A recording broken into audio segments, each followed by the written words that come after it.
how some nations are now thinking or having a second thought in how they're going to approach what will be the tactics that we'll use if they are provoked with any kind of war imposed on them.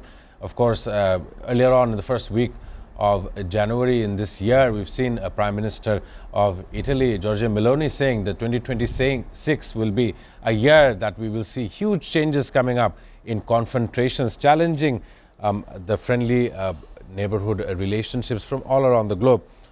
There's a story from North Korea. I'll read it out for everyone here. North Korea launches ballistic missiles from eastern Sinpo area towards the sea. This would be actively the 7th ballistic test this year. And I believe that it has some kind of importance towards the DPRK led by Kim Jong-un, the leader of that nation. And of course, North Korea opened up a mural to support the North Korean fighters who have been martyred as a result of the Russia-Ukraine ongoing war as well. And coming back to the studio, a very important question with Dr. Nasser. Right before how the Iran war had started, there was joint Navy drills as well as a part of the BRICS nations that happened in South Africa. And Iran had to quickly move its assets from that region during that training session a couple of months ago, just so that it could be in position for this untimely imposed war. I believe you have some updates regarding this issue, if you would enlighten us. Yes, both Russia and China has ties with Iran, and directly militarily there is no such pact, but there was a 2 years long pact between Russia and China that was signed, I believe, in 2025. It was signed on 17th January and implemented on October 2025.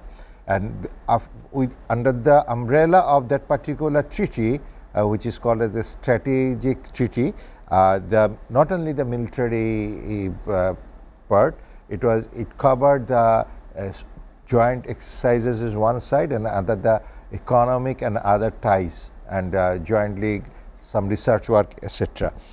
And both in 2024 and 25, there had been 2 exercises with the Russian and Chinese Navy and the Iranian Navy in the Gulf region near to the Oman Sea.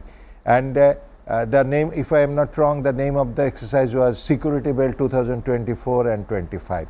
Followed by that, we must acknowledge that that was the eyesore for USA, that both big powers like Russia and China jointly coming together to carry out a military exercise or naval exercise with Iran. That means in the Middle East, it is going to play a major role with the help of Iran. Right. Iran will provide the land or territory, and they will give the naval support, and by that American influence, especially the security of the American bases in entire Middle East region, will definitely under threat, number one.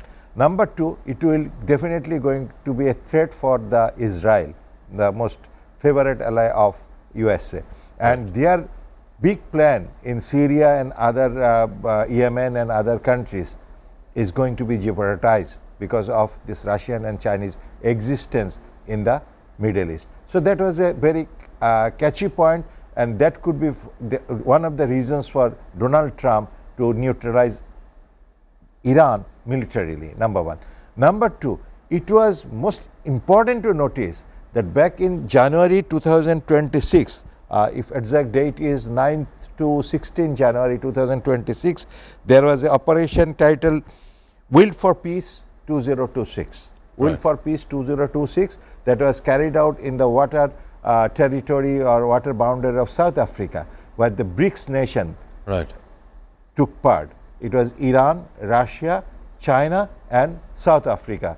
They took part in this joint military exercise, and that was definitely was a huge success.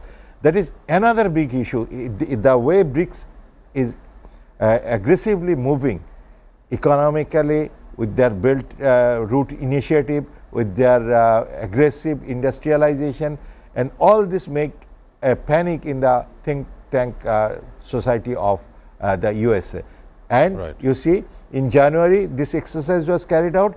On 28th of February, This attack happened. this attack happened. And before that, USA took over the oil fields of Venezuela. That Right. is the source of energy for the China. So all this, if we link together, that is a big master plan by both two big blocks. One is USA, on the other side is China and Russia, though they are apparently not together, but once it is a move against USA, definitely they join hands. And on top of that, as far as Middle East concerned, Iran is always a threat. So if Iran, Russia and China combines together, that is a you should say unbeaten force in front of the USA, and exactly that has been proved now. And as you have said, that this war was definitely a target for the president of Donald Trump because of his forthcoming election, Right. his downtrend of his popularity, and also many other issues. And we can see that there is much more nuclear capability in the hands of North Korea. Donald Trump is mum. He is not talking anything about the North Korean capacity. And Pakistan also in the same. So we can talk to that with a later stage.